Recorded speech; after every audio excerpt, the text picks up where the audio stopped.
নমস্কার বন্ধুরা, আজকে বানাবো চিংড়ি মাছের টক। চিংড়ি মাছটা আমি ধুয়ে লবণ হলুদ মাখিয়ে কড়াই চাপিয়ে সর্ষের তেল দিয়ে নিয়েছি। এবার আমি ভেজে নেব। মাছগুলো আমার ভাজা হয়ে গেছে, খুব বেশি ভাজবো না, আমি তুলে নেবো। এবার চিংড়ি মাছটা ভেজে তুলে নিয়েছি। তেলের মধ্যে টমেটো আর কাঁচা লঙ্কা চিড়া দিয়ে আমি একটু নেড়ে নেবো। আমি 4 চামচ মতন হলুদ গুঁড়ো আর পরিমাণ মতন লবণ দিয়ে আর একটু নেড়ে নেবো তেলে। এইখানে 2 চামচ মতো সর্ষে বাটা দিয়ে নিব।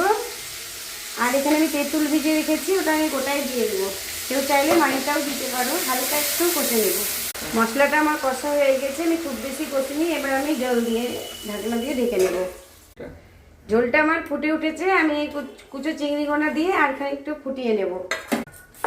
ওপর থেকে একটু সর্ষের তেল ছড়িয়ে নেব। খেতে খুবই সুন্দর লাগবে। এই গরমে টক দিয়ে ভাত খেতে খুব ভালো লাগে। এর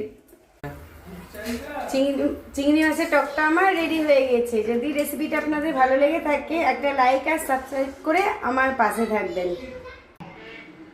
চিংড়ি মাছের টক আমার পুরোপুরি রেডি হয়ে গেছে। নমস্কার, ভালো থাকবেন, সুস্থ থাকবেন।